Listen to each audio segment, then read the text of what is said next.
Good morning, everybody. Welcome to the Tailgate here, week 7 of college football. I'm your host today, Colin Decker. Austin's off. We kicked him out. He's gone. I'm joined today by Matt Bruning, Jared Palmgren. Those guys are joining me most mornings here. We got a lovely new face this morning, Brandon Sanders, joining us. How are you doing today, Brandon? How's it going? Doing good. Glad to be back for a second time here now. I think I've gone on all shows now, so I think I've run the gambit, which is amazing. So maybe I'll join the Devi session one good time and then call it a day. Maybe down the road. We'll see. Sounds good. Brandon is a jack of all trades for us. Always versatile. Always appreciate that. We have had a couple of games so far here. Thursday night had a nice one here. Baylor at West Virginia. This was a pretty big offensive game here. West Virginia wins 43-40.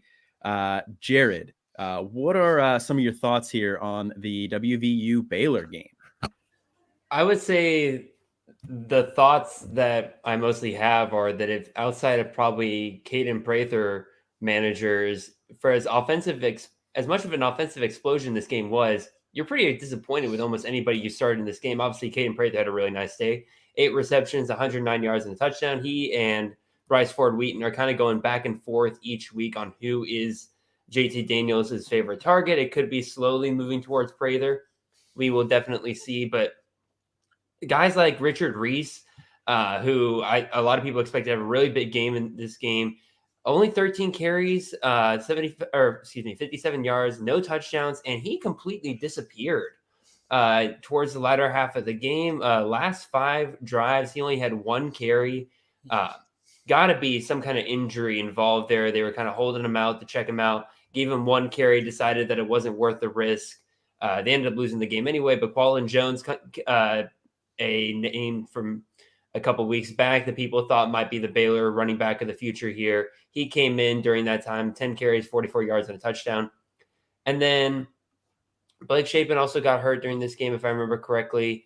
But again, he had a pretty good day before going down to injury, so that kind of sucks for everybody involved there. But again, there's very few people who are already starting him.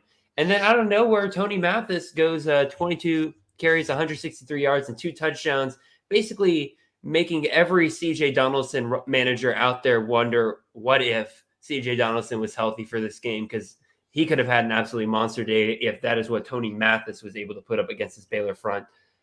Overall, though, again, like I said, if you started anybody in this game, you more than likely were disappointed with them outside of maybe Caden Prather.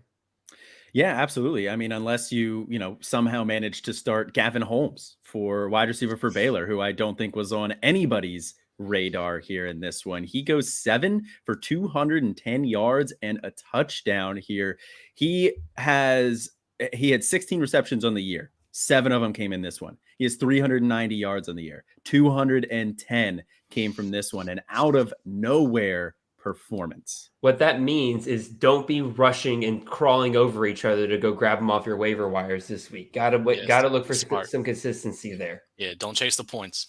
Absolutely. Don't chase the points here. I'm sure we're going to be getting questions about Gavin Holmes throughout the week. We can address the waiver wire ads at that point, but I agree. I would not be rushing out to add him. Kyron Drones, like you alluded to, Blake Shapen gets hurt in this one. Kyron Drones comes in and starts off looking okay. 7 of 14, 95 yards and a touchdown, but then he throws that back-breaking interception. Ultimately, Baylor loses this game here. Baylor falls to 3-3, 1-2 in the conference, and this is a team that a lot of people were picking as a potential winner of the Big 12 this year. I know I had high expectations for the Baylor Bears here. What are we thinking about the Baylor Bears here this year? Are they just disappointing here? Can they right this ship? I don't think it's too much hate on the Baylor Bears. Obviously, this is a bad loss because West Virginia has been one of, I would say, the lesser teams in the Big 12 this year. But at the same time, the Big 12 has been one of the more fun conferences to follow this year because there isn't a true number 1 or number 2 at the top and everything. There's a lot of parity. Yeah, Matt, I know what you're going to say. I'm talking about up until this point, there hasn't really been a true number 1 or number 2 at the top of the Big 12. That might change as the season goes along, but it has really been an any given Saturday kind of feel in the Big 12 in terms of who could be upset or not. I'm not going to hate too much on the Baylor Bears. I think they're still a pretty good team and everything. There's just a lot of good teams in the Big 12 this year. There really are, and I think we're going to see a couple of those later today.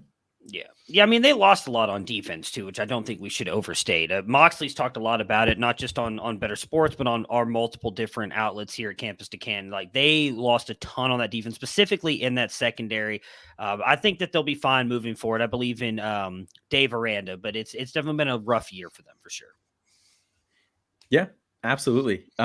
We had a couple other games here going on this one. Temple absolutely or UCF absolutely demolished Temple. UTSA beats Florida International. But the other game here that we'll talk about is SMU versus Navy.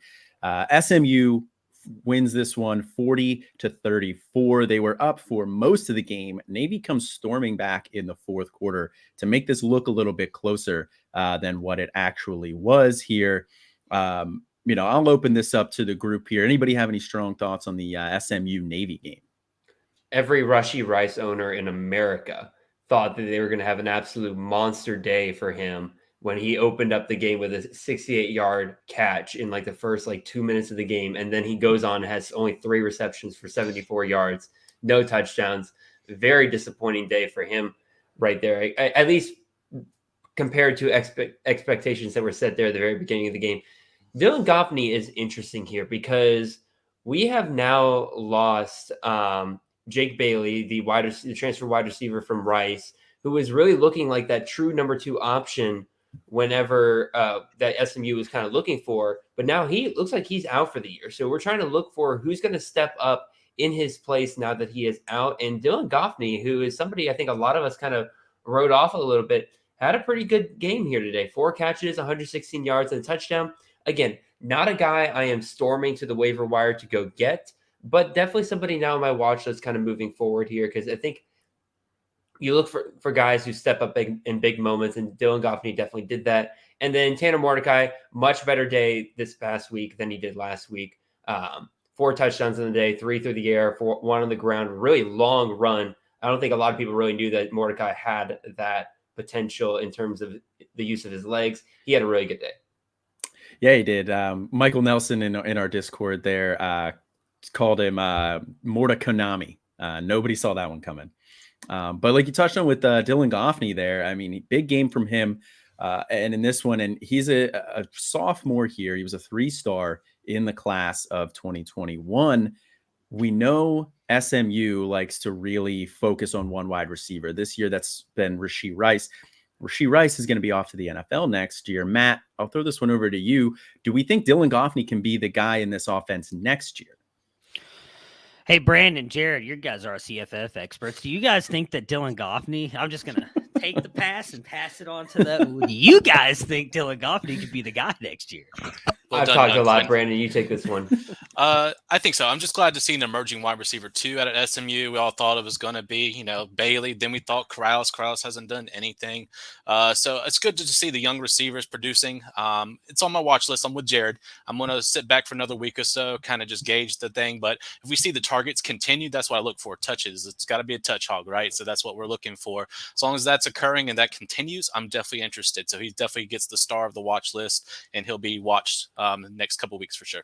Yeah, this is a cop-out answer from me, Colin, but you ask, can he? Yes. He certainly could. Will he? Still remains to be seen. Very true. Very true. Remains to be seen there. But if you started him for whatever reason, maybe you're Mike Valerie, you would have been very happy. 4 for 116 and a touchdown here in this one. All right. Starts and sits here, guys. Jared, I'm going to come over to you first here on this one. Who do we got here that we're starting this week? Yeah, so we'll first start with the true freshman of the year so far, Jaden Ott, running back out of California. He is going up against Buffalo this year. They have one of the worst rushing defenses in the country. Ott has solidified his place in the backfield here. He has shown that he can produce absolutely monster games so far this year. I would be starting him everywhere that I could this week. Other players that I'm starting here, every major Western Kentucky player should be started. I have at least one roster where I'm starting both David Davis and Malachi Corley on there. They're going up against Middle Tennessee State this week. Middle Tennessee State has been shootout after shootout this year, and Western Kentucky has shown the ability to absolutely take advantage of that. So I would be starting them everywhere. And then last but not least, I continue to preach the gospel that is Say Ben-Gura, the running back out of Ohio. He's going up against Western Michigan. Any non-Power 5 games that he has played in this year, he is averaging over 22 fantasy points per game. He's getting right into the middle of action. This Ohio offense has been awesome so far this year, and he has been a major part of it. Absolutely start him. Perfect. And on the other side of that, who do you have here that you're sitting this week? Yeah, so we'll go with again. I hate to say it because I've been really hyping up on him, but I'm going to sit Garrett Schrader this week for the most part. Again, NC State, even though they don't have Devin Leary, they still have a really really good defense. And not that I don't think Garrett Schrader can have an okay day on the day. I can see him getting to about 20 points, but if you're looking for that typical Garrett Schrader day where you could possibly get up into 30, 35 points with him and everything, it's not the day. You could probably find something a little bit better there. I'm going to sit Dominic Richardson, running back out of Oklahoma State, because this game between Oklahoma State and TCU is going to be a shootout. Both of these passing defenses struggle big time. And we have seen that when Oklahoma State can pass the ball, Dominic Richardson just really disappears for most of the game and maybe comes in later in the game. I'm not taking that risk this week. I can find better options. Go ahead and sit him this week. And then last but not least, I'm going to take Isaiah Williams, wide receiver out of Illinois. I'm going to sit him this week. Minnesota has shown to be very, very good against the pass, shut down a lot of receivers. And quite frankly, Isaiah Williams, as much as I love him as a talent, as much as I love touting him in the season, until they get over this idea that he cannot have like his ADOT can go farther than 3 yards down the field, it's going to be tough to play him any given week because you could have a game where he has 6 catches but only 18 yards. That's a perfect possibility. So until they get over that and let him loose down the field a little bit, I'm going to have to sit Isaiah Williams right now, especially against Big Ten defenses. Yeah, I mean, I don't hate that call at all on Isaiah Williams here, but we did get news today. Tommy DeVito is expected to start in this one. Does that change this at all for you with Isaiah Williams, or are you still sitting him? I'm still sitting them. Again, Tommy DeVito, regardless of which quarterback it is, their game plan for Isaiah Williams is to not throw it to him very far down the field. They want to give it to him in a screen pass, let him do his thing. But as we've seen over the past couple of weeks, that's really just not working for Isaiah Williams right now. I'm not taking the risk this week. Fair enough. I can't say I disagree with that one here. Coming over to you, Mr. Brandon Sanders at CFF University on Twitter here. We got some starts for you here this week. Who you got? Yeah, so first we're going to go with Mr. Devin Neal out of Kansas. He's taking on a team, I believe, let me look real quick. He's facing Oklahoma. So Oklahoma is 122nd against the rushing offense. So I think that's a good one for him. Devin Neal's been a little hit or miss, but I think this is his comeback game. So definitely think you should play him to start off with it as well. Next up, I got Isaiah Winstead, and this will factor in one of Collins' plays as well. He's the wide receiver out of ECU. They are going against Memphis. Memphis 128th against passing receivers as well. Isaiah Winstead is one of the main targets behind C.J. Johnson. So if C.J. Johnson gets covered a bit, you're going to look for Winstead as the secondary option to go along with there as well. And the last one, and this one's going to hurt a little bit for Mr. Collin, but Luke Schoonmaker out of Michigan against our good friends there in Penn State. Love me some Penn State, though. However, Penn State is 92nd against tight ends. And as far as defense, Schoonmaker is a big target. I think he just overpowers them. There's not a lot that Penn State can do to stop that connection. It just depends on how consistent that McCarthy is looking for Schoonmaker today. So those are my three. Let's move over to some sits. I'm going to start first with Mr. Ray Davis, Ramon Davis, however you want to call him, go along with it as well. I believe he's taking on Georgia. That's a given. You know what I'm saying? Like, regardless if, we see sometimes, and, Jared can speak a little bit more to it. Sometimes recently Georgia's been playing to their matchup and stuff like that. However, this is, an SEC game. This is one that they need to be very dominant with. And Georgia, I think, is on the come up. I think they're trying to get back into championship form real fast because the competition gets stiffer and stiffer. So I think Ray Davis is a given. You just sit him this week and just hold off until he has some better competition in the SEC. We're going to go to Next, this one hurts my heart. Mitchell Tinsley, wide receiver, Michigan State. He's my guy for this season, but he has disappeared recently. And it's not all that, that one. It's just there's more spreading the ball around. We're seeing the emergence of the running backs as well. He's taken on Michigan. Michigan's got a good defense this week. So it's just one of those things to where I'm just going to take a sit for this week and just hold off and see if I can get him in a better matchup the following week. And the last one is also a guy that I liked, Mr. Dimisumo, the slimy shark himself, going against Syracuse. Syracuse is 16th against the running back, so that's deceivingly good. So it's one of those things to where I just won't play him this week, plus no Leary. That means the wide receivers are going to be really hit or miss. I just don't want anything to do with the offense side of NC State, but would take defense if you're playing them in CFF this week for sure. Yeah, and you have been one of the biggest Mitchell Tinsley proponents so far this year. Sitting in this week. Yeah, as I say, that hurts. And then you also pick a Michigan player as your start.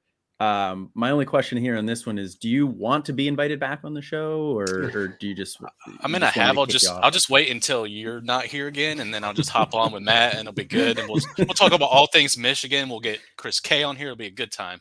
So if you're going to talk all things Michigan, I don't know if Matt's going to bring you on. I won't be on that show. So okay. Felix, Felix is listening. Felix, bring me on the show, bro. Felix, so we'll bring you on. You're running out of friends here real quick, Brandon. Yeah, I know. I'm going to shut up now. No, I like all of those calls there as well. Even the Schoonmaker one, because Penn State has been vulnerable to the tight ends. Matt, who do you have to start here? And if you are playing along at home and you have a bingo card, get ready to mark off one of your. Get ready to mark off the king. One of the squares. Praise his name, Quinn Ewers. I know. Iowa State's defense has been good.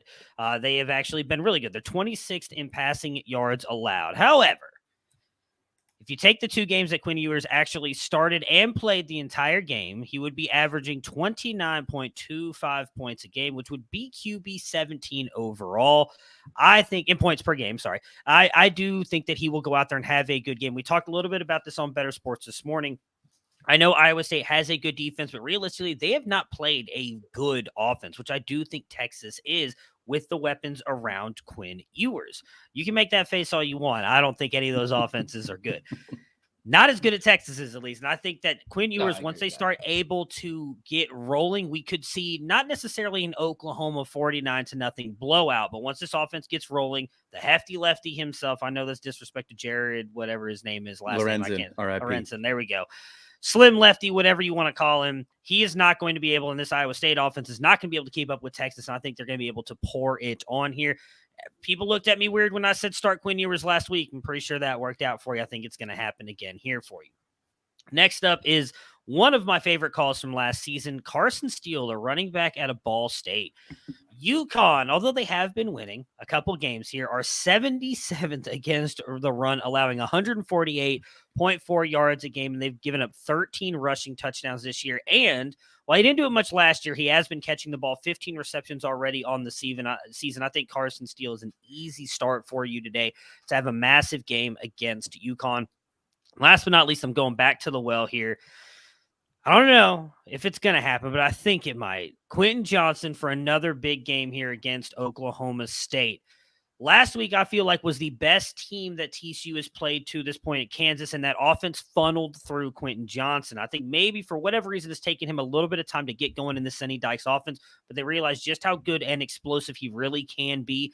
I do think this could be a very good game today against Oklahoma State, and I think if they want to win, they have to get their best offensive player involved, and that is Quentin Johnson, so I expect him to go out there, maybe not have the game he had last week, but a very good game and a startable week, because he's practically been unstartable all season up until last week. I think he's going to be good for you this week. My sits. Full transparency. Every time I've told you to sit this player, he has gone off, and every time that I have told you to start this player, he has absolutely sucked. So take this with a grain of salt. But I am sitting Anthony Richardson today. LSU's defense, well, I do think is a bit overrated. I still think that they are very good. Now, they are 55th against the run, allowing 134.8 yards a game. They've only given up 5 rushing touchdowns, and they are 27th against the pass, allowing just under 200 yards a game at 193, but only 7 passing touchdowns. Anthony Richardson doesn't even have 7 passing touchdowns. So LSU is allowed just a little bit more than what he has thrown. He's only thrown 5. I don't think Anthony Richardson's going to go out there and have a massive game today against LSU. I actually think this could be a close game. I am not starting him. Of course, he's going to go out there and throw for 300 and probably run for 100. But regardless, I think it's worth sitting him this week. Zach Evans. I know Auburn is not a good team. This is more a bet on Quinshon Judkins, so I just think has honestly looked better, and they continue to have him in the game and playing. Again, I know that Auburn 92nd against the run. It's really just a sole bet on Judkins being out there, and if they're able to get up on Auburn, I think Zach Evans just goes and sits, and it's Judkins. Zach Evans might have a good day, but I don't expect him to be very good. My last but not least is Mario Williams. So I know that the top cornerback for Utah is likely going to be shading Jordan Addison here, but every time that USC has played a decent pass defense, Mario Williams has not done anything. I don't think he goes out there and has a big day today. We talked a lot about this on Better Sports this morning. I think this is actually going to be more of a run game from both teams than necessarily a passing game. I think this whole passing attack could struggle here. I still think even with Addison going up against Phillips, the cornerback for Utah, I expect Addison to still get a bunch of targets because he's just a better player. I think you got to sit Mario Williams today in a tough matchup. Yeah, I mean, definitely a tough matchup here with Utah in this one. Their secondary, very good. And like you said, they do get their top corner, Clark Phillips, likely to be shadowing Jordan Addison. So is there anybody else in this offense outside of Addison and Travis Dye that you'd be looking at to step up in this one if it's not going to be Mario Williams?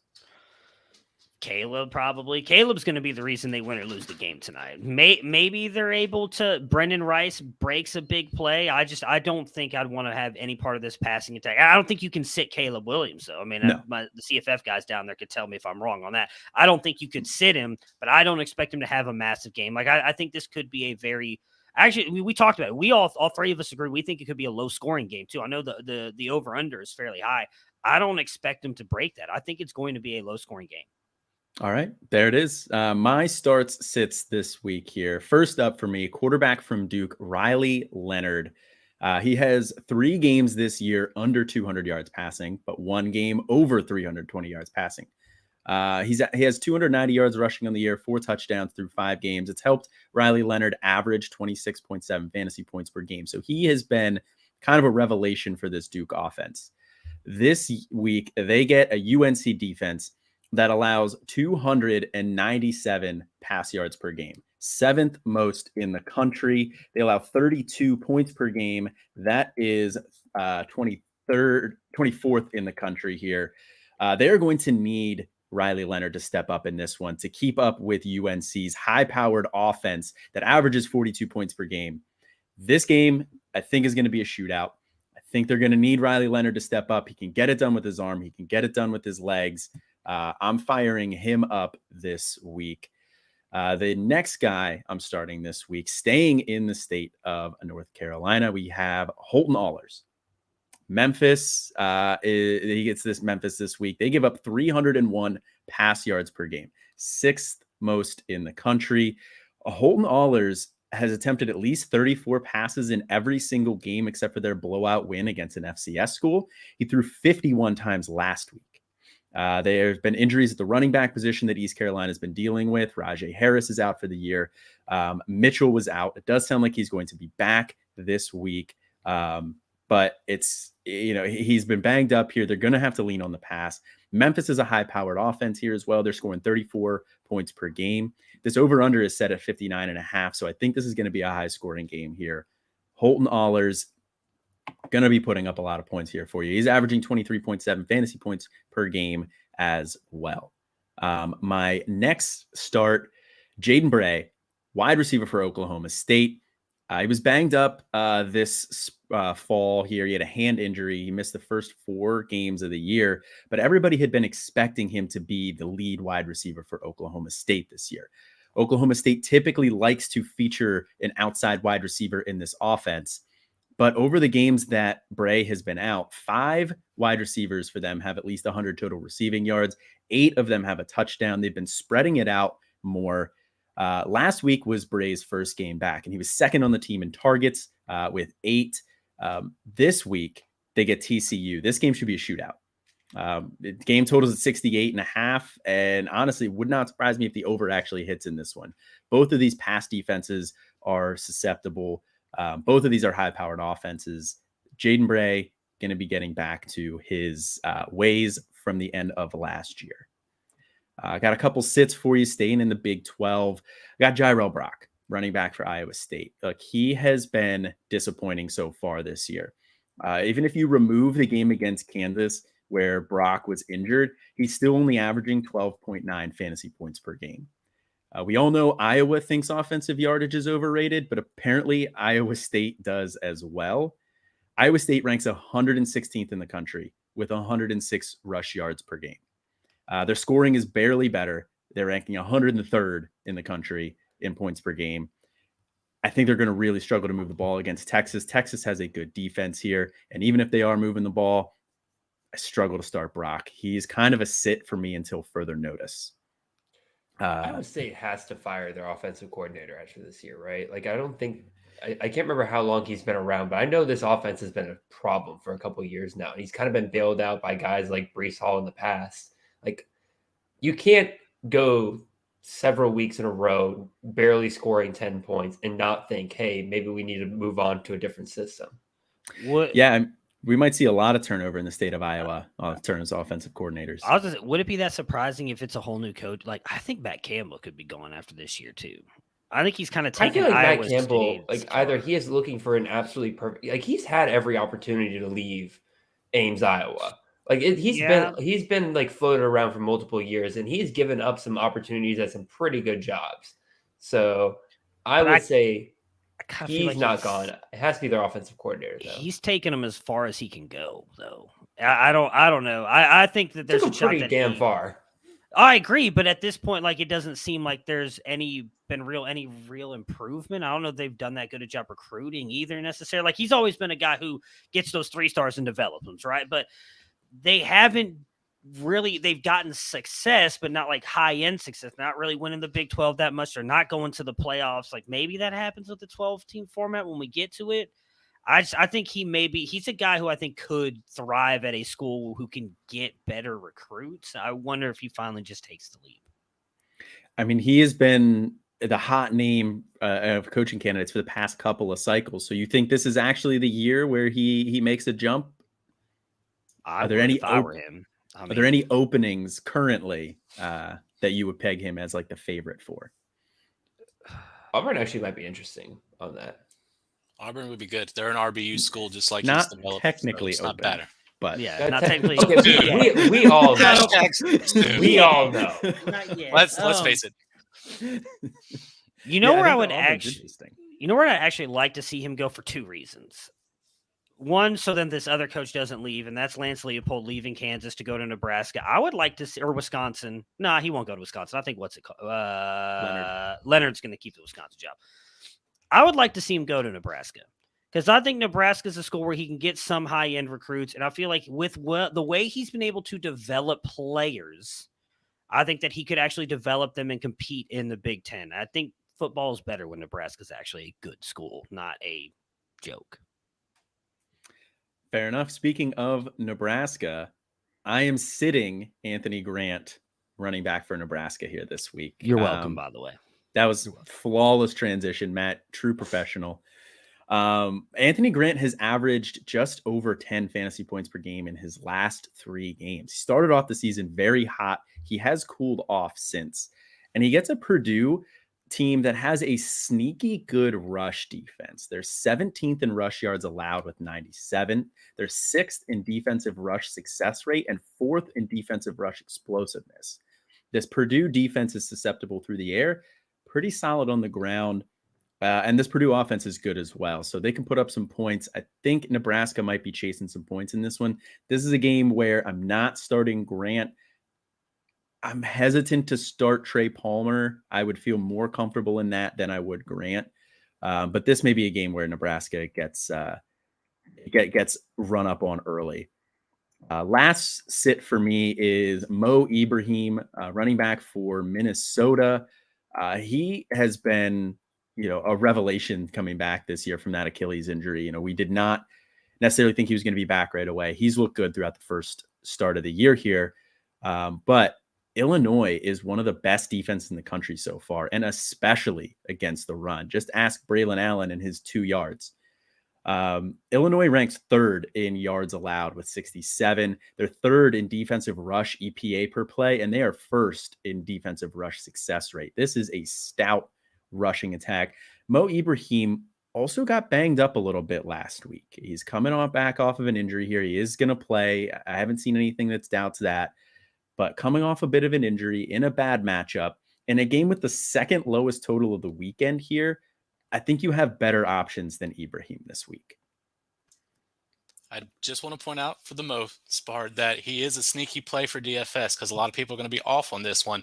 I will say that Mo is a little bit more versatile. Braylon Allen, very one-dimensional recently.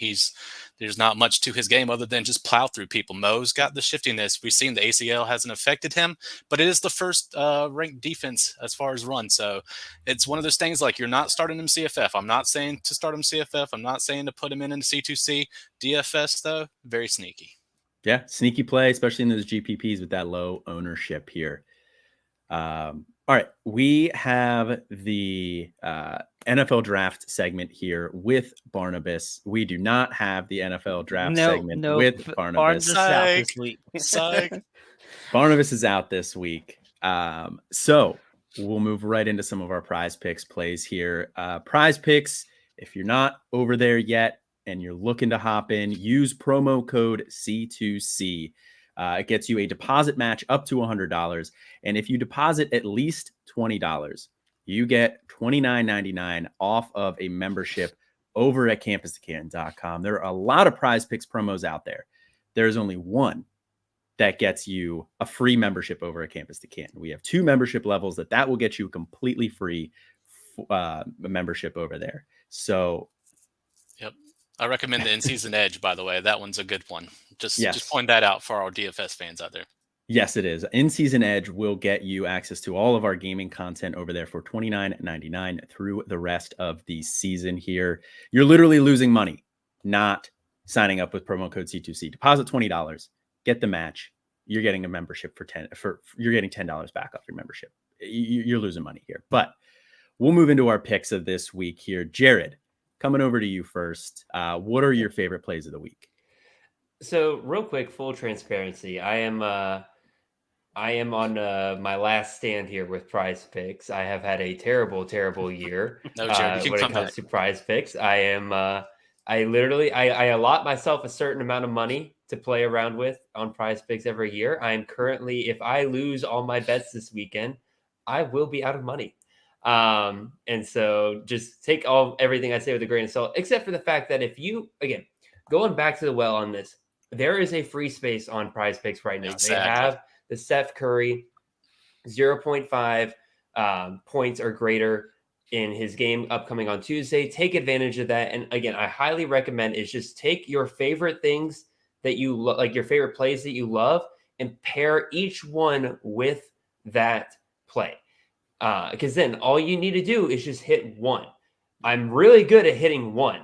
I'm really good at hitting one when I need 2, and I'm really good at hitting 2 when I need 3. So absolutely pair that up. That is the strategy I always use whenever there's a free space. That should earn me back some money this week. Now, what am I pairing that with? One of which is Brandon's. I'll let him talk about that. The other, I got 3 other ones here that I've been pairing it with. One, Chris Thornton, wide receiver out of James Madison. I'm taking the over on his receptions today. Had a couple of kind of rougher weeks there for a bit. He's going up against Georgia Southern this week. That is a game that's going to be very high scoring. They're going to need to involve the number 1 wide receiver there. He is earning that role back over the last couple of weeks. I think we have a really big week from him. And I didn't want to play around with his yardage or his fantasy points. So I figured, you know what? I could see him getting the ball 6 times this week. Another one. Prize Picks kind of threw out this category randomly this week, and I'm like, you know what? Let's play around with this a little bit. I'm going to go Burt Auburn, the kicker out of Texas, going over 1.5 field goals today. Matt mentioned it earlier. As good as Iowa State's defense is, I do expect Texas to be able to move the ball on them quite a bit this game. However, I do expect Iowa State to at least shut them down a little bit when they get down near the red zone. And thus, that is where Mr. Auburn is definitely going to come into play here. I expect him to kick at least 2 to 3 field goals today. And then the last one I'm going to throw out here is one of my boys from Georgia, but I'm going to take Kenny McIntosh under 56.5 rushing yards. Georgia has 3 between the tackles runners at this point that have shown that they can work in the game. They have Kendall Milton, they have Dejon Edwards, they have Branson Robinson, the true freshman. Last week, when Auburn was giving up 7.5 yards per carry to Georgia on the ground, Kenny McIntosh still didn't hit this number. Kenny McIntosh has solidified his role in this Georgia offense. He is a great receiving back out of the backfield, but with the other guys stepping up the way they are, I feel like McIntosh is going to get way less carries than he has been. He'll still get his touches. They're just going to come through more through the air. I don't expect him to get to this 56.5 rushing yards here today. Yeah, I love that line from Kenny McIntosh there. That's one of the ones that I've been looking at as well. Because, like you said, they have other options on the ground. He's really the only receiving option. If that was like total yardage, I would stay away from it. But rushing, I think that's a great play here. Brandon, coming over to you here. Who you got this week for your Prize Picks plays? Yep. So Jared lined it up perfectly. There's a free play. You have to be creative when it comes to Prize Picks. Don't settle on just CFB. In fact, we're a C2C brand here. Let's pair it there. I'd recommend under on whatever Russell Wilson's going to do because he's been absolute trash. But other than that, he owes us $240 million, by the way. But still, there's a free play. Use Seth Curry, but use this one. It's Dalton Kincaid over 9.5 fantasy points. Why? Because he does it every single week. As Brant Kuthi went down with injury, so Kincaid is the number 1 target. He's tight end 1. He's wide receiver 1. So this is an easy play for me. If you do these 2, you're guaranteed the money. So Jared, let's do this one. Let's get your money back, and then let's keep you going, buddy, because I love you on Prize Picks. So that's all I got for this week because I think that's a great 2 play. The flex play, I'm really not feeling it as much unless you're feeling frisky. Go for that. Can I throw one more out here? Because I thought it was on the show sheet, Sure. And I just realized nobody played it. Riley Leonard, quarterback out of Duke. Colin, you mentioned earlier to start him.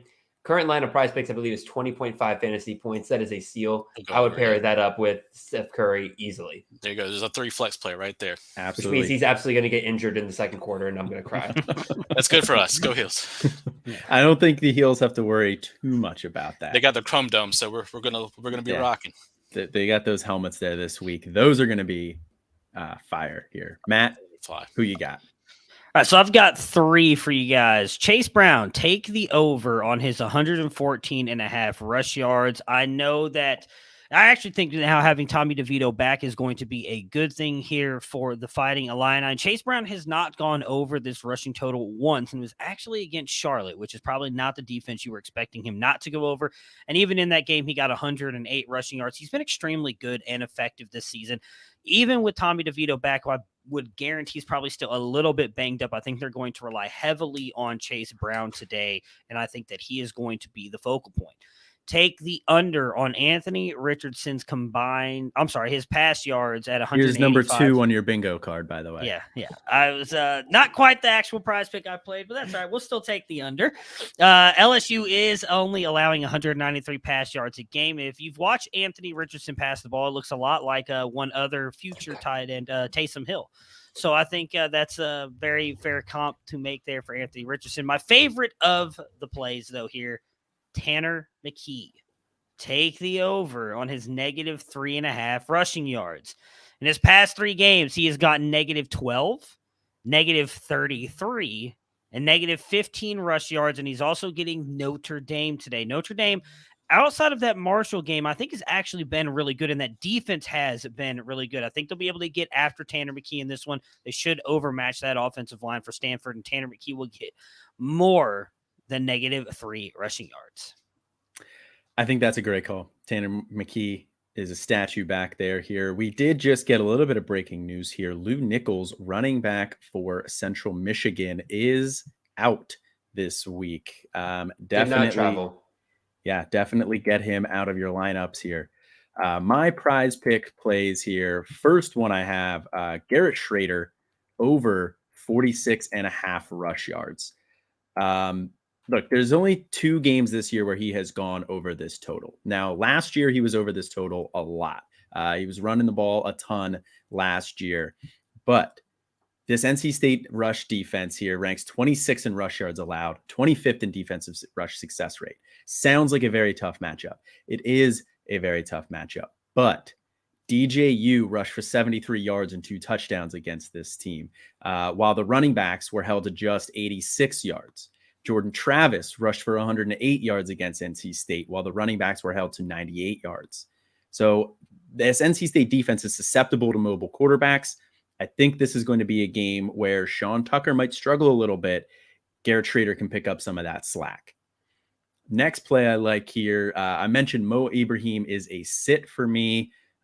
His prize pick line right now is at 22 fantasy points. Give me the under on this one here. Illinois, one of the best defenses in the country so far. We talked about that. But Mo Ibrahim coming off that injury in a bad matchup, second lowest point total of the week here. You have better options. You're not starting him. If you're not starting him, you don't expect him to get over 22 fantasy points. So play the under here on this one. And the last one is my favorite line of the day here. Jackson Dart under 214.5 passing yards. I believe it dropped from 224 earlier in the week down to 214.5. He only has one game over this number, and that was last week with 490 something yards. This Mississippi State or this Ole Miss team wants to run the ball. They're one of the most run heavy teams in the country. They got down against that Vanderbilt team last week in something that we didn't necessarily expect. They were trailing for most of the first half. They're going to get back to running the ball here this week. Auburn is not a good rush defense. They allow the 29th most rush yards per game with 163. They're 21st worst in the country in defensive rush explosiveness. The running backs are going to get back on track here in this one. Ole Miss can handle Auburn. They're not going to need Dart to throw. Give me the under on this one. All right. I would endorse it, but I have a curse upon me that anytime I take an under on a running back on Prize Picks, they break it by the first or second quarter. Yeah. All right. So moving in here, we don't have the Debbie Sesh this week here. I have one more Prize Pick I'll play. Jared, you were saying you're a little bit worried about not being able to win some money. I've got you one. You don't have to throw a ton of money down on this. That'll win you like Ewers, 10 times your money. Quinn is taking Texas to the playoffs. Wow. Mute. Did you just make that graphic? I just made that, baby. Plus 20,000. He gets you to the playoffs. This is a weird year. Bet on King Quinn. That's all I had. Oh man. They've already lost 2 games. And one of those was Alabama. You know what? I was once told that 2 SEC teams couldn't make it into the playoffs, and it happened. So weird year. Pac-12 sucks. If Alabama loses today then loses somebody again, absolutely lied to you if they said that the 2 SEC teams in the same conference couldn't make it in. I was told Quinn Ewers wasn't a special pass. I was told Anthony Richardson was the next best thing since sliced bread. I have not said any of those things. I am telling you that if somebody told you, it sounds like you've been lied to a lot, Matt. You should really seek some counseling on that. Yeah. This issues going on here. This year's been coming up a little bit Matt Bruning. I'm just saying, if Texas makes the playoffs, this is going to be renamed as the Matt Bruning Network. You would need so many things to go wrong for so many of the top teams. Hey, a lot of things have gone wrong this year. Have you been watching college football? Like nobody looks unbeatable. Nobody. Georgia struggled. Alabama struggled. Ohio State struggled. Nobody looks beatable. Nobody looks unbeatable. Except for Texas with Quinn Ewers. That is true, actually. Good point, Colin. We're still going to get at least like 4 to 5 look, I'm just undefeated to 1-loss teams by the end of the year. Texas will not be in the conversation. We'll see. It'll be interesting here. That's going to do it for us for the Prize Picks. Just don't come crying to me when you don't win that money, Jared. I just tried to help you. I'm just trying to help you. If we have helped you win some money, shoot us a DM. Let us know which Prize Pick plays today helped you win some money. All right. It is week 7 here. We are about halfway through the year. So it's time for our midseason award. Midseason breakout player of the year. Each of us are going to go around and give one player. This can be from a Debbie perspective, CFF perspective, C2C perspective. Take it in whatever direction you want. Brandon, I'm going to come over to you first here on this one. Who is your mid-season breakout player of the year? Thank you for choosing me. I didn't want anyone to take him. All day you. Drake May, baby. Let's go. It's an easy one, right? CFF perspective, me and Jared can tell you, we're waiting for the battle to end, and that's saying a lot because Criswell, if he transfers, May barely won this, and we're looking at Drake May as like a possible, if he keeps it up, a first round. I get it. He's a redshirt freshman, so he's still got probably one more year if he wants to stay. I know him and Sam Howell are close, so that might mean he stays for another season in his junior year to be even more seasons, so he becomes that true first round pick. I don't want to jinx anything because I'm that superstitious guy. I really didn't realize he was going to be a standout Devy guy so quickly. I knew he was going to need a year to develop, but I did not see this coming. Like I thought, you know what I'm saying? Like I knew we were going to be a good offense because we have the pieces around us, but I'm super stoked to see the progress of Drake May and just see what the kind of dog that he is. That kid is really, really good, and that says a lot about the quarterback room at North Carolina. So for those that are looking, also Connor Harrell is another good stash. If you haven't had him already, stash him away. We've only got maybe 1-2 years left of Drake May on there, but super excited, and thank you for picking me because I think someone was probably taking before me. So go Drake May, go Hills.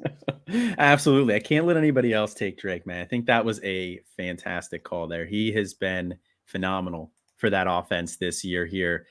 Jared, coming over to you here next. Who is your mid-season breakout player of the year?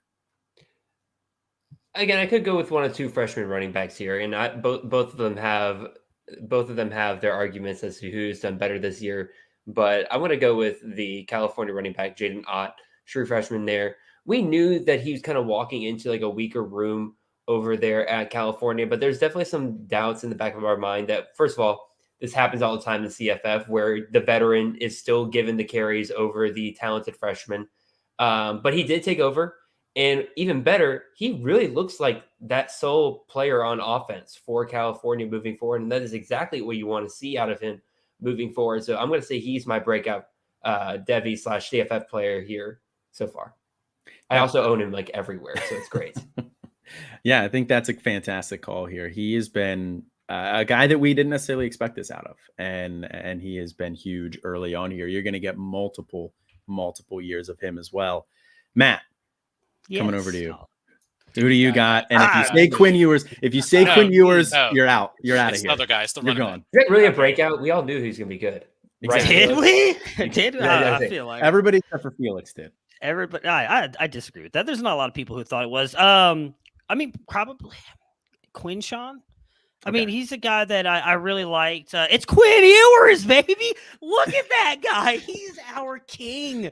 Praise him. Why is best friend? Why do you look upset? You're Everybody so else mad in at that this. picture is I was super just trying to happy. be so serious. This is my best friend. I just wanted a picture I could put up on the mantle. I love the fist, like you're going to fight in a boxing match. That's all. I was 100% going to fight anybody who touched our king. No, all joking aside, it is definitely Quinshawn Judkins. He's been amazing.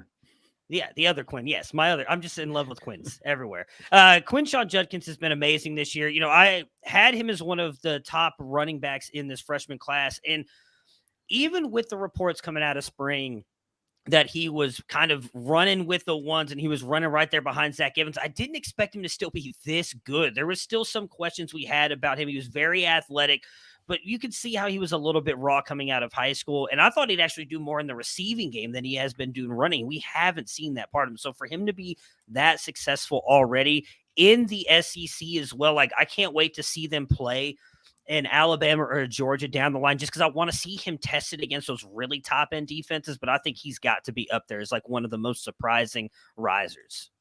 You say surprising risers, but you were on him early. I was on him pretty early. RA Analytics was on him. Yeah, I think RA had him as like their RB1 out of the freshman class. So yeah. So there were some truthers out there on Quinshawn Judkins, on Quinn Jr. That's a better name. That's what I'm gonna roll with from now on. Quinn Jr. Quinn Jr. My breakout player of the year here for the midseason is from a CFF perspective. Not something that I normally throw out there here, but it's Bo Nix. This is his year, man. Naked Bo. This is his year. He's in the offense. He's having fun. He's a dark horse candidate for Heisman. In all seriousness, though, outside of that game against Georgia, which was just an absolutely brutal showing from the entire Oregon team, He has been fantastic for fantasy purposes. 32. Sorry, I go was ahead. gonna say he has had 5 top 12 quarterback performances over the last 5 weeks. Yeah, regardless of who he's passing to, That it's phenomenal. y'all, that's Bailey Zappi levels. Yeah. In terms of consistency and performance for CFF, and it's coming from Bo freaking Nix. Bo freaking Nix. He's 4 games over 35 fantasy points this year. He's getting it done on the ground with his legs. He's getting it done through the air as well. He's been a revelation this year for those Oregon Ducks. Slow start after that game against Georgia. Everybody was ready to write him off. Why not Bo Nix for Heisman? Why not? This is going to make Chris K very happy. He loves him some Bo Nix, a DFS darling. Was on him the whole time. I got to give it to the man. He's very stubborn. Chris K is slow to move off, guys, but that's 2 in a row that he's been right on. Brew McCoy and Bo Nix. If you're not listening to the Burning the Red Shirt podcast over there with Chris K and his co-hosts Andrew P. Katz and Zach Toe, that's a good one. Check that one out as well. If you're following along here and you disagree or you have somebody else that you think we left off, drop them in the comments. Who's your midseason breakout player of the year? Before we move on, anybody else have an honorable mention that they wanted to bring up? Anybody they're dying to talk about here? Dying to talk about. I mean, not Quinn Ewers. No, Troy stop. Franklin. You mentioned Bo Nix. He was a guy that I said could have that second-year breakout, which I believe Mike Valerie said has to be over 900 yards and multiple touchdowns. He's got the multiple touchdowns. He's not quite as close to 900 yards as I'd like him to be, but I think he's been really good there with Bo Nix. I think he's a guy who should be rising up your boards. Absolutely. A guy who should be rising up the boards here. Brandon, Jared, anybody else that you feel like really deserves a mention here? We'll just go way outside the box here. Let's go with the tight end out of Ball State, Tanner Koisel. Oof. Okay. Again, redshirt freshman. I thought he was a true freshman. I found out since that he is a redshirt freshman. But even still, he has been absolutely phenomenal for Ball State so far this year. Is he going to be a Devy guy? Probably not. But if you're going to get a top 12 CFF tight end out of a MAC school any given week, and you can get him for multiple years, I like that quite a lot. I don't know about you guys. Yeah, I love that. I think that's a great call. Like you said, 3 years of MAC school production. Fantastic. Brandon, you got any honorable mention? Yeah, sure. I'm going to go with our boy T-Mac, T.R. McMillan there out of Arizona. Very consistent, very steady. I know me and Matt were high on that team. Jonah Coleman starting today, which is fantastic. So we're seeing all the freshmen we talked about, the future freshmen, all coming to things. So all the drafting and stuff that we did, it makes me very happy. Not all of them. Poor Burnett. I don't know what's going on with him. Yeah, I know. But 2 out of 3 is not bad at all. We will take. And he's a tight end too. Burnett's a tight end. It takes a little bit of time for them. Yeah, absolutely. I mean, my last player that I wanted to mention here is Israel Abanikanda. I mean, game 1, Rodney Hammond got the bulk of the carries there in that one, so did not look particularly good. And then Rodney Hammond gets hurt and Israel Abanikanda takes over and just absolutely starts blowing up here. And then he had that monster performance last week. It's 320 yards, 6 touchdowns, 68 fantasy points. He could have beaten somebody for you almost single-handedly. I think Israel Abanikanda is a guy who is a midseason breakout player of the year for CFF purposes. I also think he could be a candidate for that award for Devy purposes as well. I think he's an athletic back. He's a big back. He's got good size. Running joke: everybody can get day 2 draft capital. I could potentially see that out of Izzy, especially if he keeps up this performance here. I mean, he record-breaking performance last week. Got to give a hat tip to Israel Abanikanda. Yep. All right. That brings us here to the game picks because we don't have the Devy sesh this week. So game picks here. All right. We're going to start up here. Order on the sheet is Jared. Jared, we got Penn State. Nope. Going to go in the order of the boxes here. Sorry, let me just get let me get it back on now. Let me get it back on track here. That's my bad. That's my bad. No, I'll take blame for that. That's my bad. Okay. But it's set up this way, so we're doing it this way. We go clockwise. We go boxes here. All right. I don't like throwing this one over to Matt first here, but we got Penn State versus Michigan. Who you got? I would much rather be taking Penn State, but I'm doing this as a front to James Franklin because he should be playing the better quarterback, which is Drew Allar, and he refuses to do so. So I'm taking that team up north, and I don't feel great about it. I hope that I'm wrong. This is one of the games where, Jared last week took Iowa State because he was wanting to get them a win, and it cost him a spot in the game picks. That really doesn't matter for him because he's still pretty far up there. Me and Austin are close to doing a TikTok dance right now, and I am willing to sacrifice me doing a TikTok dance solely because James Franklin will not start Drew Allar, which is an affront to every football fan in the world. So I'm taking that team up north, and I don't feel great about it. I am contractually obligated here to pick Penn State. Good man. Look, I first of all contractually obligated to, but number 5 Michigan is a 7-point favorite against Penn State. In all seriousness, I'm definitely taking the Penn State +7. But 5 out of Michigan's 6 opponents ranked 99th or worse in points scored. That 4 of them rank 121st or worse. I got this from Late Kick with Josh Pates. If you're not listening to that, go check that one out over there. Michigan has not played anybody who's good, like at all. Penn State's rush defense is good. They're 9th in defensive rush EPA per play. They're 5th in yards allowed. Offensively, Penn State actually ranks 13th in rushing explosiveness. So they can hit the big play here. Penn State lost by 4 last year. They're a better team than they were last year. This one's in Ann Arbor. It worries me a little bit. Give me Penn State. Brandon? I'm up next. We already talked about some of the mismatches that are there as well. This is in Ann Arbor. I would love to go with Penn State because of my boy Mitchell Tinsley. I'm hoping that as conference plays go on, that he proves us wrong and that he's capable of going against, stronger opponents. That's also going to help him as far as being drafted. If he doesn't, then we're going to probably have to look at Mitchell Tinsley as just a CFF guy, and that's it. So I'm taking Michigan. I think Schoonmaker, the exploiting that defense that they struggle there. So going Michigan. Jared?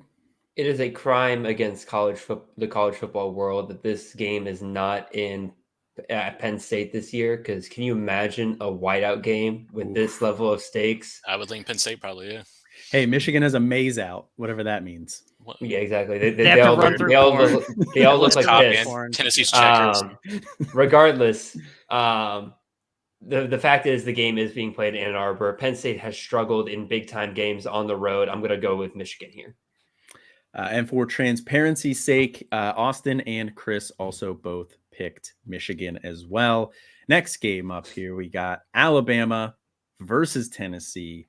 Another top 10 matchup here. Matt, coming to you this time because I got it right. Who you got? Taking Tennessee. I don't feel great about it, but Alabama has not been the same Alabama team that we have seen over the past couple of years. That defense still incredible. I believe they're top 8 in pass rush. They're going to be able to get after Hendon Hooker today. Even with Bryce Young back, I don't believe he's fully healthy, and I do think they need a fully healthy Bryce Young to be able to score with Tennessee, in the fact that I think Tennessee will be able to put up points against this secondary.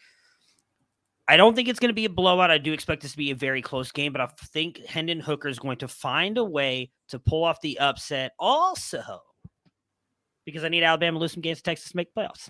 Go Vols. Go Vols.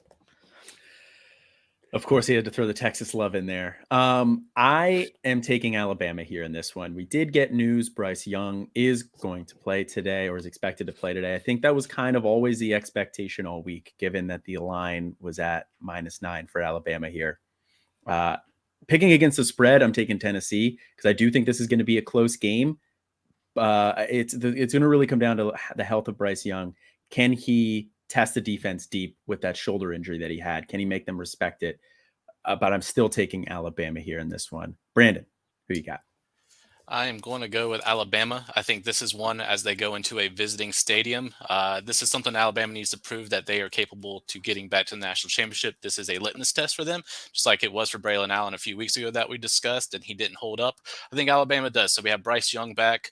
I do think that Heupel is creative, but I think he's very systematic, and I think that sometimes he doesn't plan for each game, if that makes sense. He just sticks to his system, and that's where it worries me a little bit. I wanted to lean Tennessee because I do hear, I believe Tillman is back, if I'm not mistaken. I think No, Jerry, he is not no, playing. he's today. not. He's Okay, going to be so out. now for sure, Alabama, if he was back, I was leaning Tennessee because this is in Tennessee. However, this is a must win for Alabama to stay relevant in the national championship scene. So going Alabama. Jared, There's who a we lot got? of things here setting up to be the perfect storm for Tennessee to win this game, but I'm still going to take Alabama here. There's this assumption that Tennessee is just going to put up 35, 40 points on Alabama today somehow. And Tennessee's offense has looked really, really good so far this year, but that has come with a clean pocket for Hendon Hooker throughout most of those games. Alabama has one of the best pass rushers in the country. You're not going to be able to stop Dallas Turner and Will Anderson all day long. You're not going to be able to stop them consistently.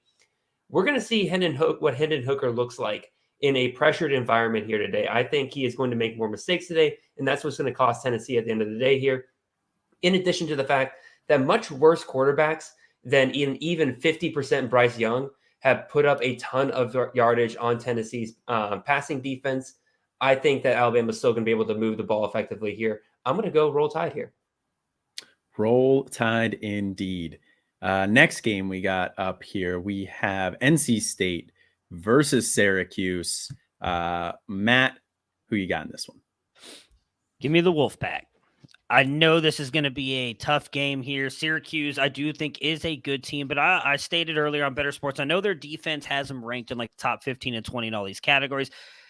They allowed 22 points to Virginia with Tony Elliott head coaching that, with Brennan Armstrong, who looks like a shell of himself. Like, this team is not as good as I think people are saying they are, where I do know what NC State's defense is, and it is one of the best in the ACC. I know they're not going to have Devin Leary, and their backup quarterback did not look great last week. But he was forced into the game due to the injury to Devin Leary. They've had a whole week to prepare this offense for him. Maybe he's not that good a passer. I don't know, but I still think overall NC State is the better team. Better coach team right now. I am taking NC State to pull the upset here. I did forget to mention in the last game, Austin took Alabama. Chris did not put anybody on the sheet for this one. Automatic loss. Back to NC State, number 15 versus number 18, Syracuse. I'm taking Syracuse. Look, Devin Leary being out, I think, is big. That quarterback the backup quarterback last week, whose name's escaping me, did not look good. NC State, even with Devin Leary, has not been a particularly good offense. They rank 81st in passing offense. They're 85th in run offense. And Syracuse has a pretty good defense. Now, they haven't played any top-level competition yet, but they do rank 17th in pass yards allowed, 16th in rush yards, 9th in points allowed. I think this is going to be a low-scoring game. It's going to be a tightly contested game here, but give me Syracuse. Brandon? Usually I'm contractually obligated to go against my rivals. However, there is some backing behind this. I am going with Syracuse. Syracuse completely shuts down the run. So no Demi Sumo, no Jordan Houston. That's going to be relied upon heavily because we're not seeing Leary. This also means thumbs down when it comes to Thomas, Carter, and Porter Rooks. So all these guys that you could usually play as a good flex player or something like that, I'm not comfortable with that. So I'm sitting on my NC State offense today and letting Syracuse. So I think with Schrader being able to be with his legs and Sean Tucker, although NC State's a good defense, I think they squeeze it out. Even if it's by field goals, I still think Syracuse kind of gets this done just because they have the option where they can kind of do it. Whereas NC State, without Devin Leary, they're hampered heavily. So I'm gonna rely on Syracuse today. All right, low scoring games, but Syracuse wins comfortably. Okay, there we go. We are on Syracuse here. Austin and Chris are on Syracuse as well. Mississippi State versus Kentucky. Matt, who you got? Give me Mississippi State. I think that they are just a better team. I know Will Levis is supposed to be back in this game coming off that injury. He has not necessarily played well. I know that Mississippi State plays better at home and they will be on the road in this game, but I just believe that they are the overall better team. That defense, I think, is fraudulent for UK. I think that offense is fraudulent for UK. I do think that there's a chance that both teams are able to put up some points. I don't think Mississippi State's defense is necessarily good, but I'm going to rely on Will Rogers and that system to get it done against the Wildcats. This was a tough one for me here this week, and Matt is probably cursing me here because I changed my pick just pre-show based on what I was looking at on Better Sports, but give me the Kentucky Wildcats here in this one. They are +4 in this one, and I would take them with the points here as well for sure, but give them to me straight up. Mississippi State beat a bad Texas A&M team. They beat a not great Arkansas team without KJ Jefferson. The last game that they played outside of Stark Vegas was LSU. They lost that one. Kentucky's lost 2 in a row. They get Will Levis back. They need this win. This is narrative driven for me. Give me Kentucky at home. Brandon, who you got? I am going with Mississippi State. It's one of those things where I just trust Will Rogers, especially in CFF. He's just one of those guys, like, he's just been very, consistent. You really haven't had to sit him down unless it's a bye week. He's got a lot of weapons. Kentucky with a bang. I know Will Levis is coming back, but I don't think he's 100%. Dane Key's coming back from being a little bit banged up. So we just have Barry and Brown and a couple more options. I think this is a Chris Rodriguez game. If Mississippi State can shut down Rodriguez, I think this is a W. So I'm going to pull for Mississippi State. Jared, who you got? I'm taking Mississippi State. They're catching Kentucky at a real bad time here. Kentucky's still trying to figure out their identity as a team for the most part, because they're just going whiplash back and forth of, we can rely on Will Levis and we can have a good passing game, but now we got Chris Rodriguez back. Which way do we want to go with this? Because without Chris Rodriguez, we can't run the ball whatsoever. They're still trying to figure things out. Mississippi State knows exactly who they are. They know exactly what they want to do when they come into this game. I'm going to take them. All right. And Austin has also picked Mississippi State. Chris did not put one on the sheet here for this one. We get USC versus Utah here. Matt, who do you got in this one? I'm taking USC reluctantly. I do think that this is going to be a very good game, and I do think Utah is going to have a chance to continue to show us that USC's offense that we thought was explosive against Rice, and I don't even remember the other fraudulent team they played back in week 1. It's not quite this high-powered offense that everybody is saying it is. They have struggled the past couple of weeks, especially in conference play against these defenses. I do think Phillips, for the most part, is going to be able to shut down Addison. The big key for me here, though, is what Utah will be able to do, which I'm not sure that they'll be able to keep up with USC necessarily if USC is able to get up a couple scores here. I think USC wins a close game against the Utes. I agree. I think this is going to be a close game here. I am also taking USC here. Look, this is number 7 USC, number 20 Utah. This is going to be a fantastic game. Utah has lost 2 games so far in the year. They do need to get this ship righted, but Caleb Williams is the best quarterback in the Pac-12 against man coverage. He is one of the worst against zone coverage, but Utah plays a lot of man, and I'm not convinced that they're going to change that up in this one here. Utah has lost to the 2 best teams that they've played so far, Florida and UCLA. I think USC is a better team than both of them. Worry a little bit about USC's subpar run defense. I think this is going to be a very close game, but give me USC on the road. Brandon. This is another must-win for the Utah team to stay relevant there. This is another USC needs to go and to win the Pac-12. They have to be dominant and beat the Utah Utes. I just don't see it happening. I think USC struggles are going to be against the actual defense and stuff like that. So I'm actually going to go Utah. I know it shows USC, but I picked Utah, so I'm going to go with them. My bad. It's all good. Go Kincaid. So I'm going to take the Utes here. I think Southern Cal has gotten, I don't want to say lucky, because there is some skill involved in it, but also they're number 1 in the country in terms of turnover margin. That's not something you can keep sustainable throughout the entire year. There's going to be a game where turnovers come back to bite USC. And there's some games where it's very worrying. Against Oregon State, USC won 17-14, but were +4 in turnovers. They should have blown out Oregon. They should have blown out any team, really, with a +4 turnover margin. USC has some problems. They haven't been exposed on it yet. I think Utah is good enough of a team to take care of that. The one major defense, or the one major weakness on that defense, is their rushing defense, and Utah is one of the better rushing teams in the country. I'm going to take the Utes here. I think they get right this week after losing to UCLA last week. Split on that one here. Next up, we have Oklahoma. Austin and Chris take. Oh, that's USC. a good point. Both of those 2 teams took USC here. We have a number 8 Oklahoma State at number 13 TCU. We are hearing some rumors that Spencer Sanders may be out in this one. That is big. It's not confirmed yet. something to keep an eye on here. But that would definitely impact it here. But Matt, who you got? TCU, Oklahoma State. Give me the Horned Frogs. I forgot what they do with their thing. No, they squirt blood out of their eyes. No, TCU. That's scary. They do like a weird little scary. like That's paw terrible. thing. I don't know. Yeah, I went to college game day a couple years ago, and Ohio State came in there all like, oh, poor God. Anyways, I don't know how it works, but regardless, I'm taking them to win today. Oklahoma State. I mean, even if Spencer Sanders is not out, we're talking about him possibly being out. I mean, he's not 100%. How do you beat TCU's defense? It's through the air. Talked about that a lot today on Better Sports. They're 81st in EPA per pass, and Oklahoma State is 100. So if TCU is going to be able to pass the ball against this defense, but Oklahoma State will not be because Spencer Sanders is not healthy, I just think this leans even more toward TCU winning this game, who's I was picking before the injury news came out. TCU, I just think, is overall the better team. We talked about how USC has been a little bit fraudulent. I think you can say the same thing about Oklahoma State. Everybody's propping them up on a Baylor win. We talked about it earlier in the show. Baylor's not quite the team we thought they were going to be coming into this year. We had high hopes for Baylor, but they've really just kind of shown us they're not what they used to be. I'm all in on the Horned Frogs. I am going on the opposite side of this one here. I'm taking Oklahoma State. Now, obviously, Spencer Sanders doesn't play. That's going to impact it a lot. But operating on the assumption that he plays here and for the sake of this show, give me Oklahoma State.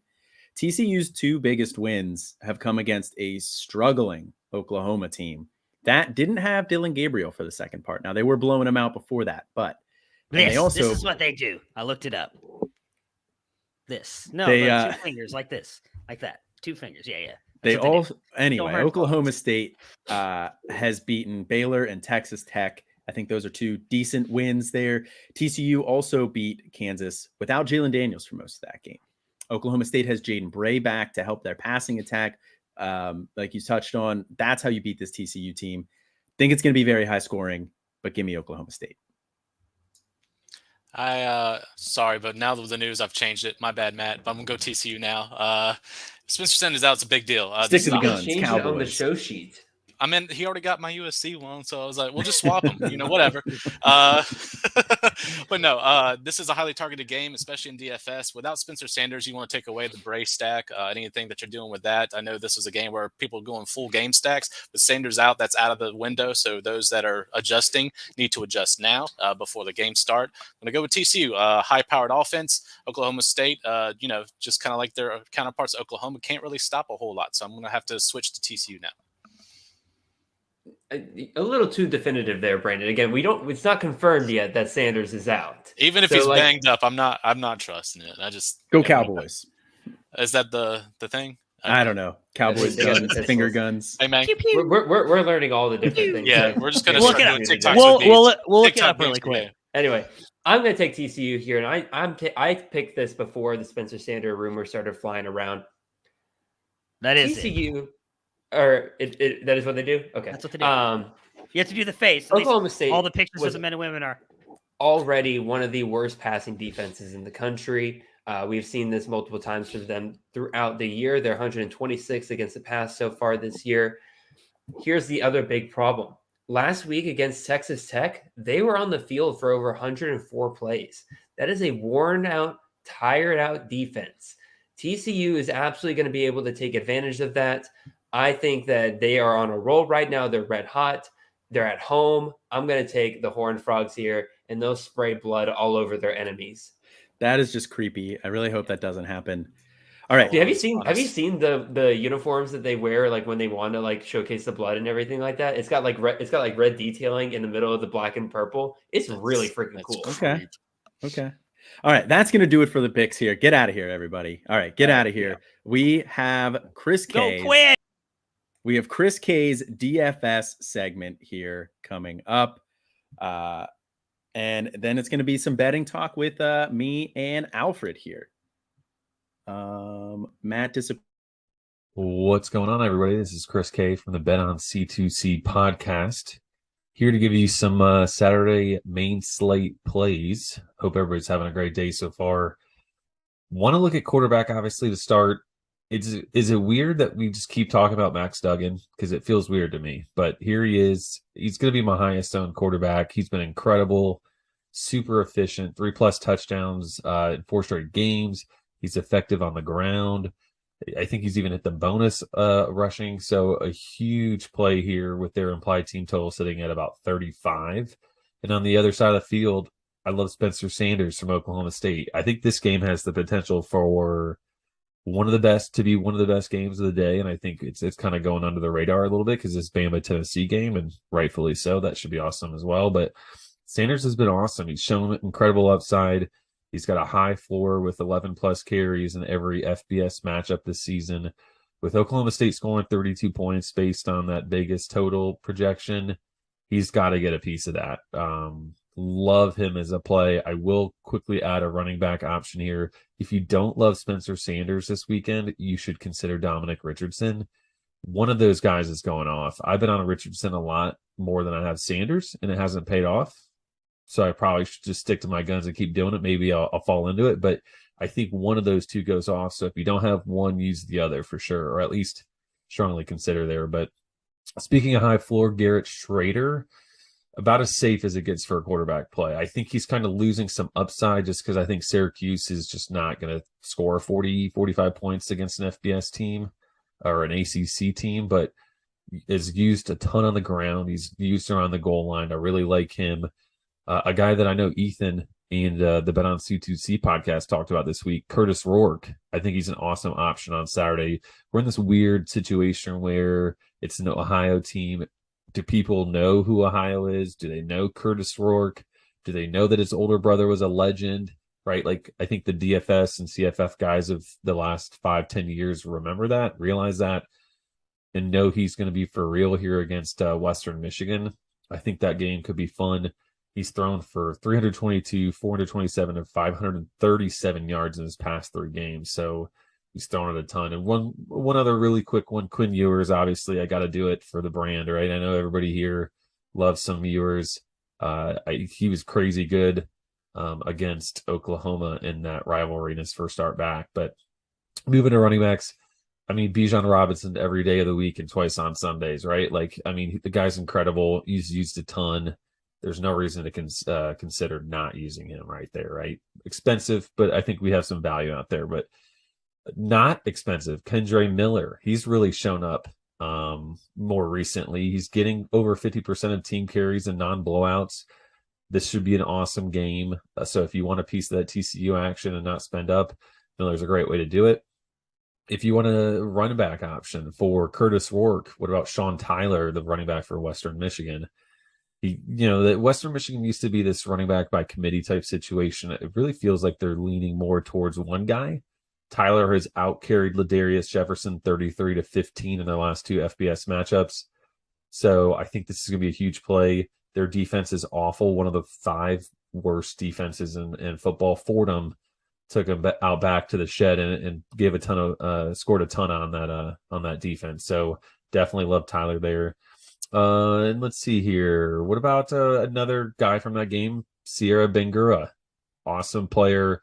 He's popping in the MAC schedule. I think we're going to start seeing this a lot, right? These guys that kind of struggled in a sense against these top tier teams, they get into conference play and they blow up. Bangura is one of them. Moving to receiver, let's find some value here, right? First guy for me, Will Mallory, tight end out of Miami. I mean, his targets are increasing nicely, 7, 10, and 10 in the past 3 games. Virginia Tech defense, a little fake. I'm a Hokie fan, I can say it. Played a bunch of soft teams up front. We did really well. Now we're playing some more formidable teams, and we're struggling, right? We saw Izzy last week. Obviously Mallory doesn't play running back, but I mean, considering how bad they were, he could rush for a couple touchdowns maybe. Love him at 3,500. Jatavian Sanders, I think, is an awesome cheap option. I think he's going to be higher owned. I think Mallory goes a little bit under the radar. Sanders, well worth it, though. Guy is great. With yours, he has a really nice connection there, so definitely consider him. 2 mid-range option guys. Xavier Worthy is a great stack option with Ewers. Sam Wiggles, not Wiggles. I don't know why you guys thought Wiggles was the way to pronounce that. Albeit it would be amazing to be Wiggles, but Wiggles, it seems like, both in the 5K area, and those are really those top receivers for both teams. If you want to get a little weird, maybe pivot away from Wigless. I don't think the ownership's going to make you want to pivot away, but if you want to get creative, Jacoby Jones, he's the third most targeted Ohio receiver, and his yard per target's at 13. So that's a huge number. Big play guy, someone to consider. Two final options here. Marvin Mims. If Dylan Gabriel's back, Marvin Mims is going to be a super low owned 8K expensive receiver. And Oklahoma, Kansas could be a sneaky fun game. And I think he's got to throw it to somebody, Gabriel, right? So I think Mims is going to be that guy. And then finally, Jaden Bray, right? Going into the season, we all thought he was that receiver one. He was hurt. He played his first time last week, something like 8 or 10 targets, depending on what site you look at. He didn't only caught 2, I believe. I think we see a much better performance out of him. And if you want a receiving option for Oklahoma State, I would certainly go Bray, and it won't cost you a whole lot, $4,900. So hope everybody enjoys the games. Appreciate the time, and enjoy.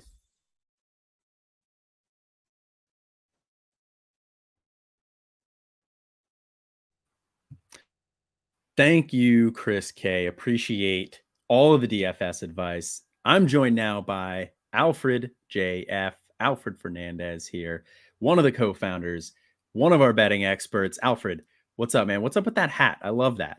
What is that? Is that a seahorse? I think I can't hear you. I think you're muted. Oops, still not hearing you here. Your mic. There it is. Got it? There we Okay. go. There we go. What's up with the hat? Real quick. All right. Sorry about that. So this is the Tides. This is Green Team. I am That's the Green assistant Team? coach of my. Yeah, this is Green Team Okay. right here. Okay. So yeah, we just got done. Another huge victory, covered the spread, the whole 9 yards Nice. for my son's T-ball team. We're How doing can you great. not with a hat like that? That is nice. How do I Yeah. get one? How do I get one? For anybody who's not. I'll have to check the team store. Maybe we can get one too. All right. Send me a promo code. Promo code Yeah. C2C. Yeah, promo code C2C T-ball.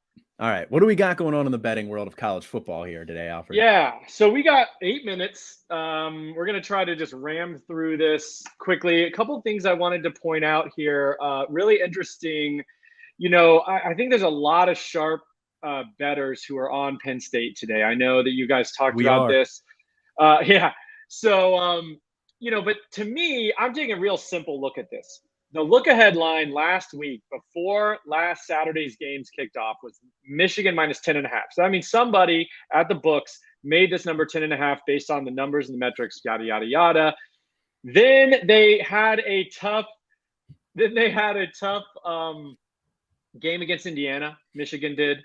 And it opened up again at 7.5. Now it's been bet down to 7. I'm just like, is that Indiana game gonna change my idea by 3 points, a whole field goal at home? I'm still backing Michigan here, although it's a rivalry game, and I think there's good reason to be behind Penn State. I heard a lot of people talking about just the veteran quarterback of Clifford versus a fairly new, you know, his first big game, J.J. McCarthy. This is going to be his first big game, so we'll see how he handles that pressure. But I just was like, that 1 week, one victory against Indiana where they blew it away in the second half is not going to change my opinion if somebody was making that line 10.5. And then, you know, Bama, of course, that's up about to -9 right now. Look ahead on that was 9.5. So went all the way down to 7 when the Bryce Young stuff was happening. He's going to play. We're back up to the look ahead line roughly. So, you know, it's probably about where it should be. The real question, of course, is Bryce Young going to be 100%? We don't know. You're basically betting on that, I think. With Sanders out, TCU's getting a lot of late money here. Look ahead was TCU -1. I'm glad to have that in my pocket. Then it reopened at 3.5. Now it's at 5, and it's going to keep going, especially if the Sanders news, you know, becomes official or something. You're going to see probably that pushed all the way to 7 or even back over 7 before kickoff. So if you think you know that Sanders is not going to play, you feel like you can be confident about that, I'd jump on that now because it's definitely going to get to 7, I think. Some other late moves, and I want to talk about a couple other games. We got, about 6 minutes. So Oklahoma is now at 10. This is such a fishy line to me. because it was like at 6.5, I think, when it opened. It's slowly, I guess Oklahoma money has come in throughout the week. It's now at 10. Is Jason Bean going to be that bad? Like, he is a veteran quarterback. He played at North Texas. He was pretty effective. He played for Kansas last year. He looked good last week. He knows this offense, being in the system for 2 years now. That seems high. I mean, I don't know. Like, it just keeps going up, and like you're gonna doubt this Kansas team. Like, this Kansas team has something special cooking. Gritty. And last week, it's like, I get it. The talent on the field is not the same as Oklahoma, but football you can override talent if you execute, and they've got a chip on their shoulder. Are they going to crumble after one loss? I don't think so. I think, they're going to be able to control this game on the ground. Is Oklahoma going to offer any resistance on defense? Like, maybe they rallied the troops, but like, they have just been a complete sieve. So it seems high to me, but the money keeps coming in Oklahoma. Late move. This is interesting. Illinois getting some backing here as we're moving to kickoff. That was 3.5 all the way up to 6.5. Illinois getting 6.5 points at home. When the DeVito news came out, he's not going to play. Coming back down to only plus 4.5. So that's pretty interesting. I still like Illinois at home, controlling that game, getting those points. And I think we got news that DeVito is expected to play now. I think that broke here this afternoon. Oh, well, that explains it. I think at the very, like, as we were talking about our prize picks, because Jared was talking Isaiah Williams. Well, that is very interesting. Well, is Isaiah Williams playing too? Because I thought he was out. Yeah. Oh, wow. Okay. If Illinois is at full strength, I love this. I actually have plus 3.5 in pocket from last week, or from the opening line before I even realized the injuries. And I love that at home. I think they're going to be able to at least keep that game in a field goal. And if you can get a 4.5 with the hook, that's nice. That's really nice. Miami getting late money. They're up to -9. ECU getting late money. They're up to -6. And then the other thing I want to mention before we get into some of the G5 sicko stuff, I know we got to hurry. Washington State. Here's the thing. I put it in my article this week. When Ward has a clean pocket, and when they face teams that do not sack the quarterback, they're 4-0 against the spread, 3-1 straight up against teams that are really bad against sacking the quarterback. Oregon State is like 127th in the country sacking the sack percentage. I think they can cover tonight. The only game they played against a really sack-prone defense was USC, and they did not cover. That's really the only time they've lost and not covered the spread. So I kind of like Washington State against a team that won't get to Cam Ward. I'll let you talk about your sicko game of the week, and if we have time, I'll talk about other stuff because I like your pick. Thank you. Collins sicko lock of the week presented by Black & Decker. San Jose State -8 against Fresno State. Now you can get this at -7.5 in a couple places I've seen. So it's right around there. Look, Fresno State, not a very good team. They're not nearly as good as last year. They're not as good as we thought they were going to be. Jake Haener is out. So they're going to have to rely on Jordan Mims. And San Jose State's front seven is no joke. They have a very good rush defense. I think they're really going to hold Fresno State here. And that offense has been clicking lately under Chevin Cordero. They have a couple options on the outside there as well. I like San Jose State to blow the doors off of them here. Give me San Jose State -8. Yeah, I think Fresno State might still be getting some, just credit for last year and expectations this year. But without Haener, they're a completely different offense. I like that pick. San Jose State's very pesky. And then I'm still sticking with my Kent State Golden Flashes. I think they're the best team in the MAC. Give me over a touchdown points against a good Toledo team. But I think Kent State is getting, obviously, rightfully dinged for last week's loss, which killed me. But I'm still going back to that. Well, I like Coastal to cover the spread against Old Dominion, who's just a bad team.